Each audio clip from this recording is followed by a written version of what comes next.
మనం ఈ వీడియోలో ఏలినాటి శని గురించి తెలుసుకుందాము. ఏలినాటి శని అనగా 7.5 సంవత్సరాల కాలము. సో దీనే సాడే సతి అని కూడా అంటారు. సో దీని అపోహ గురించి మరియు నిజం గురించి మనం ఈ వీడియోలో తెలుసుకుందాం. ఏలినాటి శని వచ్చినప్పుడు కలిగే అపోహలు కాదు, అది అపోహ మాత్రమే. నిజం ఏంటో మనం ఈ వీడియోలో తెలుసుకుందాం అన్నమాట. సో అపోహ ఏంటంటే సాడే సతి అంటే ఏలినాటి శని ఎప్పుడు కష్టాన్ని తెస్తుంది. సో నిజం ఏంటంటే ఇది శిక్ష కాదు, శని గ్రహం మార్పుకు సూచన.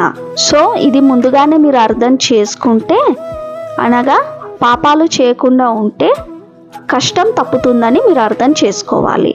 రెండవ అపోహ ఏంటంటే ఏలినాటి శనిలో 2వ దశలోనే ఎక్కువ బాధలు వస్తాయి.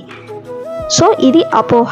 నిజం ఏంటంటే మీ చంద్రుడు బలంగా ఉన్నా, లేదా ఉచ్చ స్థితిలో ఉన్నా, లేదా శుభస్థితిలో ఉంటే 2వ దశ తేలికగా ఉండొచ్చు.